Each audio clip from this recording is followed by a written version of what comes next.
Frères et sœurs en Christ, et vous tous qui nous suivez grâce à la magie des réseaux sociaux et notamment de Cédicom Thiès. Cette émission est la première d'une série consacrée aux 4 notes de l'Église, à savoir « Je crois en l'Église une, sainte, catholique et apostolique ». Mon enseignement porte sur la première note de l'Église d'après le symbole dit de Nicée-Constantinople, à savoir « Je crois en l'Église une ».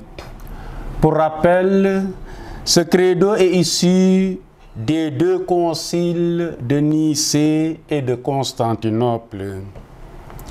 Le concile de Nicée date de l'an 325. Il réaffirme la divinité de Jésus-Christ contre l'hérésie arienne qu'il a niée.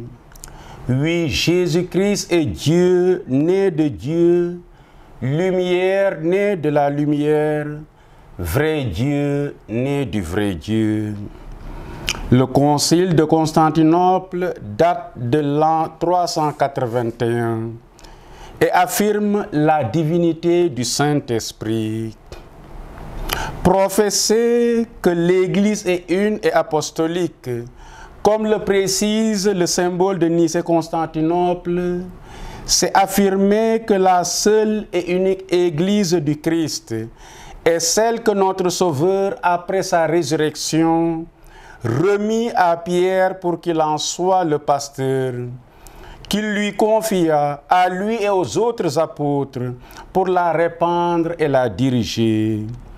Nous trouvons cette citation dans la Constitution dogmatique sur l'Église Lumen Gentium au numéro 8. À vrai dire, la foi en l'Église une peut surprendre au vu de la multiplicité des églises chrétiennes. Autant dire que l'unité est un rêve toujours caressé, rarement réalisé et souvent brisé. En effet, quel parent ne rêve de voir ses enfants unis et soudés? Quel roi, quel prince, quel empereur ne rêve de voir ses sujets unis et soudés?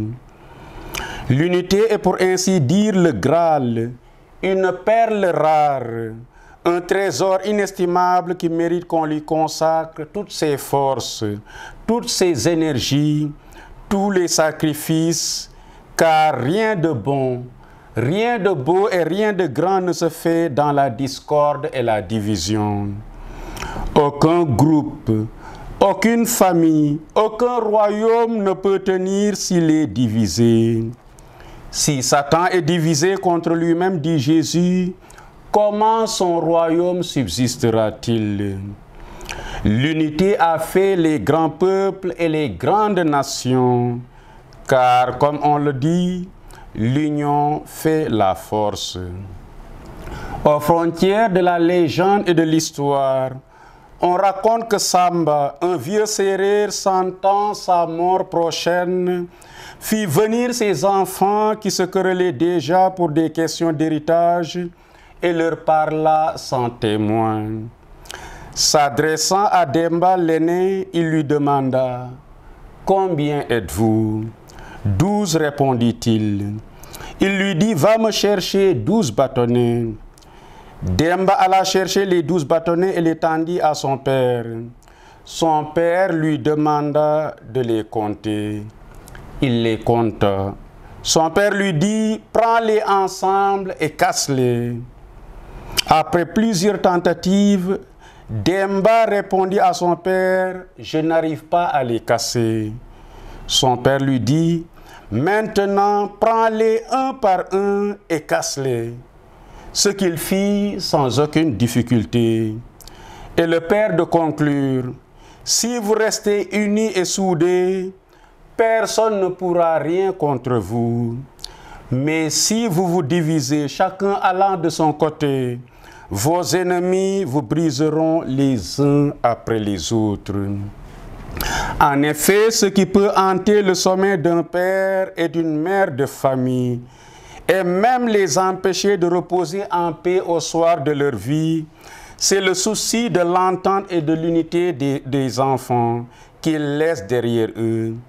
Seront-ils unis, soudés et solidaires en toutes circonstances, ou vont-ils se diviser chacun allant de son côté? La cohésion, savamment bâtie au fil des ans, sur le ciment de l'affection parentale et les valeurs qui leur ont été patiemment inculquées en famille, résisteront-elles à l'épreuve du temps ou seront-elles sacrifiées sur l'autel des ambitions personnelles? C'est l'histoire de notre Seigneur Jésus. Nous sommes au soir du jeudi saint. Il sait sa mort prochaine. Il pense à ses disciples et à l'entreprise Église. Il n'ignore rien de ce qui les attend. Il connaît trop bien le cœur de l'homme pour savoir qu'il est habité par les démons de la division. Soudain monte de ses lèvres vers son Père la plus longue prière que l'Évangile nous ait rapportée, à savoir la prière sacerdotale. Il n'a demandé rien d'autre au Père que l'unité de ses disciples, que tous ils soient un, comme toi, Père, tu es en moi et moi en toi. Qu'ils soient un en nous aussi, pour que le monde croie que tu m'as envoyé. Jésus n'est pas dupe. Il sait que l'unité de ses disciples est fragile et continuera à pâtir du poids de leurs égos surdimensionnés et de leurs querelles de poste et de leadership.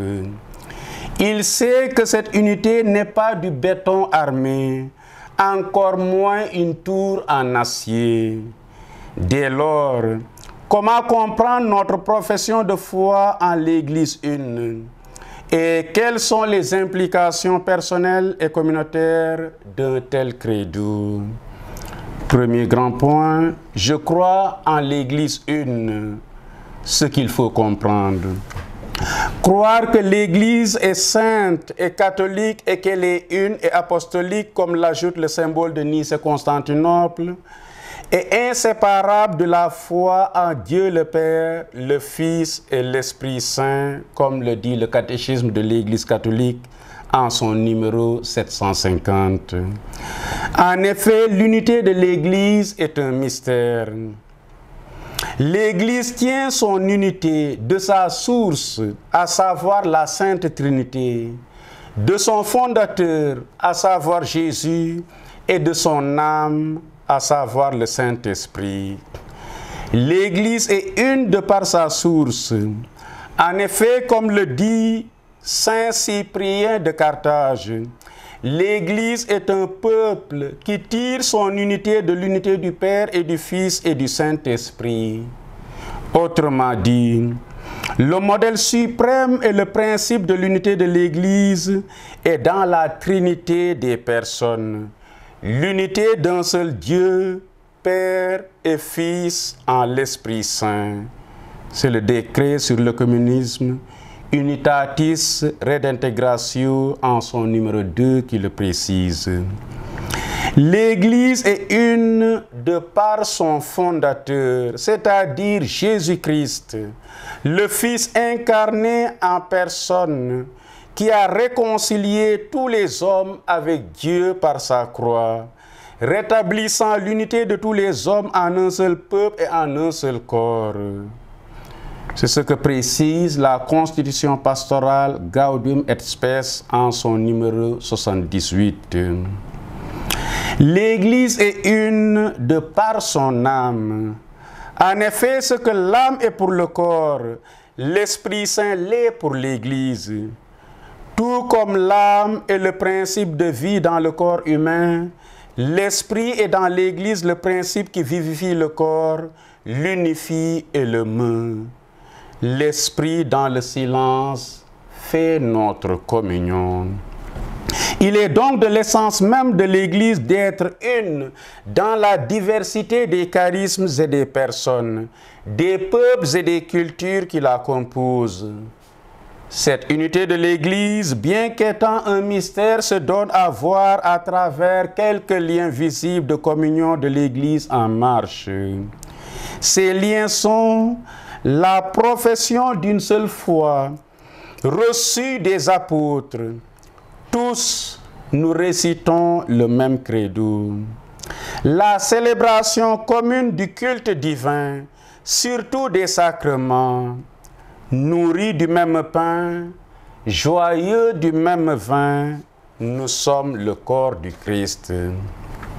La succession apostolique par le sacrement de l'ordre qui maintient notre concorde fraternelle. Et la synodalité, ce désir de faire route ensemble dans la communion, la participation et la mission. Malheureusement, au cours de l'histoire, l'Église a fait l'expérience douloureuse de la division. Deuxième point, la division, un péché si ancien et si nouveau dans l'Église. La division est l'œuvre de Satan, du diable, diabolos en grec qui veut dire le diviseur. C'est lui qui a semé dans le cœur de l'homme livré le péché, la discorde et la zizanie. Et le péché et ses conséquences très néfastes ne cessent de menacer le don de l'unité. C'est pourquoi Saint Paul appelait à garder l'unité de l'esprit par le lien de la paix. Éphésiens 4, verset 3. Mais avant lui, notre Seigneur a prié pour cette unité, que tous ils soient un. En priant pour l'unité de ses disciples, Jésus pensait d'abord à ses apôtres qui se querellaient déjà pour savoir qui était le plus grand. Il pensait aussi à la division la plus grave et la plus douloureuse, à savoir la division entre chrétiens. Il pensait ensuite au schisme et aux sectes qui viendraient au long de l'histoire déchirer la robe de son épouse, l'Église. Il pensait encore à la grande séparation entre l'Église d'Occident et l'Église d'Orient. Il pensait déjà aux guerres fratricides entre catholiques et protestants. Il pensait aussi à toutes ces querelles entre nous chrétiens de sensibilités différentes. Il souffre encore de notre désunion qui fait mal à son Église. Dans cette seule et unique Église de Dieu, apparurent dès l'origine certaines scissions, précise le décret sur l'œcuménisme Unitatis Redintegratio en son numéro 3. Il suffit pour s'en convaincre de lire les lettres de Saint Paul comme celles aux Philippiens, aux Éphésiens, aux Romains et la première aux Corinthiens, où dès les premières lignes il s'indigne, s'interroge et interroge. Le Christ est-il divisé? 1 Corinthiens 1, verset 13. À y voir de près, les ruptures qui blessent l'unité du corps du Christ proviennent des péchés et ont pour nom l'hérésie, l'apostasie et le schisme. Confère Code de droit canonique au canon 751. Du grec hérésis, qui veut dire choix. Hérésie veut dire la négation ou le refus volontaire d'une ou de plusieurs affirmations de la foi. Du grec apostasia, abandon, défection. L'apostasie est l'abandon total de la foi chrétienne par un baptisé. Du grec schisma, division. Le schisme désigne le péché de rupture de la communion catholique et la situation née de cette rupture coupable. Origène dira, où se trouve le péché, là aussi la multiplicité, là le schisme, là l'hérésie, là le conflit. Mais où se trouve la vertu, là aussi l'unité, là l'union qui faisait que tous les croyants n'avaient qu'un corps et qu'une âme. Comme il est regrettable de constater que la division est un péché si ancien et si nouveau dans l'Église. Troisième point, le pape François et les offenses à l'unité.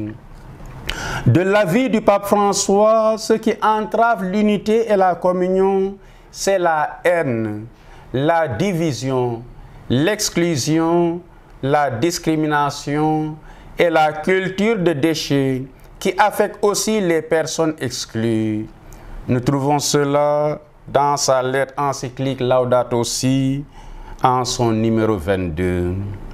Souvent, dit le pape, contre l'impulsion de l'esprit, la vie de l'Église se transforme en pièce de musée ou devient la propriété d'un petit nombre. Exhortation apostolique Gaudete et Exultate en son numéro 58. Peiné par l'individualisme diffus qui divise les êtres humains et les met l'un contre l'autre dans la poursuite de leur bien-être, le pape dit dans son exhortation apostolique Evangelii Gaudium: je désire demander spécialement aux chrétiens de toutes les communautés du monde un témoignage de communion fraternelle qui devienne attrayant et lumineux. Numéro 99. Il ajoute: cela me fait très mal de voir comment, dans certaines communautés chrétiennes et même entre personnes consacrées, on donne de la place à diverses formes de haine, de division, de calomnie, de diffamation, de vengeance, de jalousie, de désir d'imposer ses propres idées à n'importe quel prix, jusqu'à des persécutions qui ressemblent à une implacable chasse aux sorcières. Qui voulons-nous évangéliser avec de tels comportements? Evangelii Gaudium au numéro 100. Et nous pensons aux offenses à la fraternité que nos évêques ont listées dans leur exhortation pour le carême 2022. Quatrième point, le défi de l'unité et de la communion. Le désir de Jésus est de rassembler tous ses disciples dans l'unité en une seule et même famille. Il a prié pour cette intention, que tous soient un pour que le monde croie. Malheureusement, au long des siècles, les chrétiens se sont divisés en catholiques, orthodoxes, protestants, anglicans, luthériens, pentecôtistes et j'en passe. Même à l'intérieur de l'Église catholique, il y a les tradis et les progressistes, les chrétiens de gauche et ceux de droite, les sachants et les ignorants, les élites et les chrétiens de seconde zone. L'unité est un don du Christ à l'Église. L'Église doit prier et travailler pour maintenir, renforcer et parfaire l'unité que le Christ veut pour elle. Don du Christ, l'unité est aussi un appel de l'Esprit Saint, d'où la nécessité d'un renouveau permanent de l'Église. Apprenons donc à nous départir du fameux refrain « On a toujours fait ainsi ». Nécessité de la conversion du cœur, conversion personnelle et communautaire, pastorale et missionnaire. Nécessité de la prière en commun. Faire église, c'est faire l'expérience de la prière communautaire, car on n'est pas chrétien tout seul, on n'est pas prêtre tout seul, on n'est pas consacré tout seul.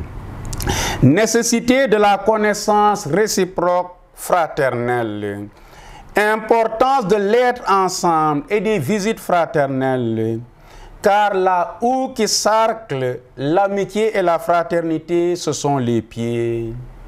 Notre religion est la religion de la rencontre. La religion de l'incarnation et de la visitation. De la présence réelle et non virtuelle.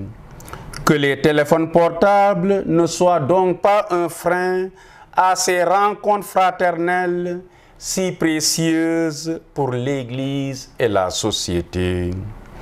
Nécessité de la formation œcuménique des fidèles et spécialement des prêtres. Le dialogue entre théologiens également. Nécessité des rencontres entre chrétiens des différentes églises et communautés. Nécessité de la collaboration entre chrétiens dans divers domaines du service des hommes. 5e point, travaillons à l'unité en nous et autour de nous.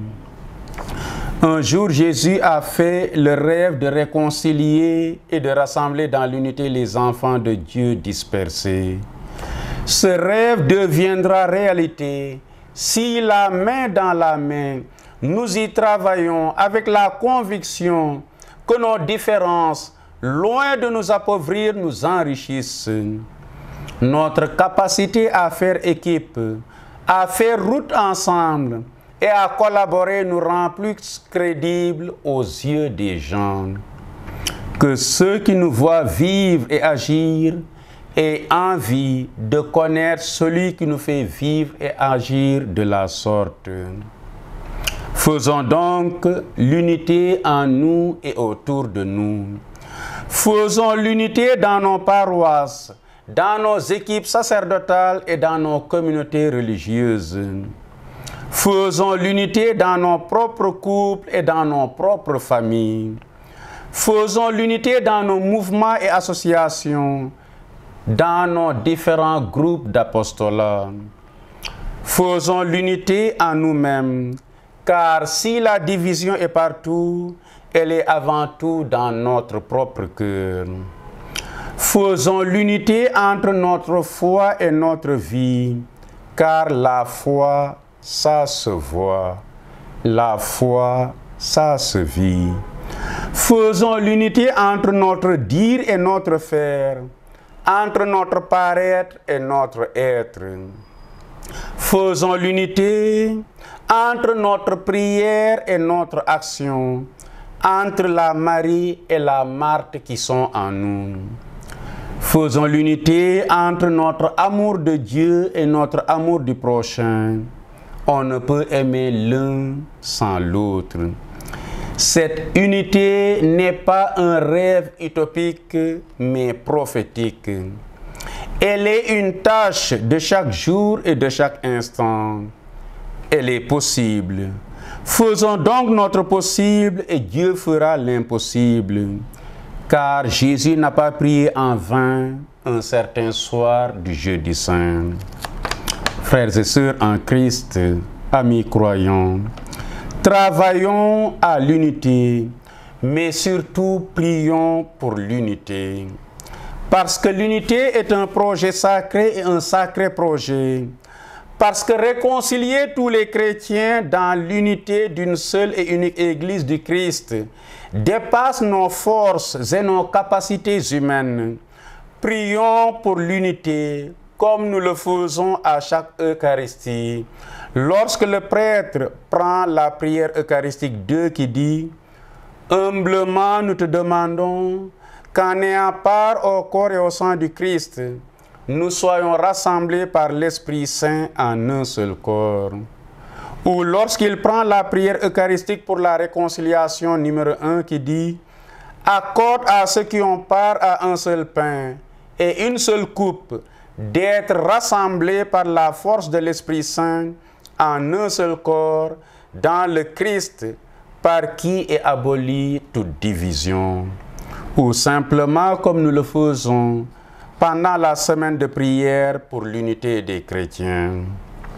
Seigneur, que vienne le jour où tous ceux qui croient en toi habiteront la même maison et travailleront la main dans la main à semer partout la justice, l'amour et la paix. Seigneur, que vienne le jour où prendra fin toute querelle de clocher et où tous ceux qui t'aiment n'auront qu'une seule passion, annoncer ta mort et ta résurrection pour le salut et la joie du monde.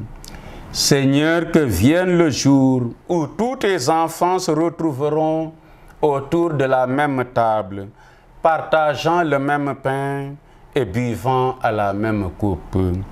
Oui, Seigneur, que vienne ton jour, le jour de l'unité, car c'est pour ce jour que tu es venu en ce monde. Amen.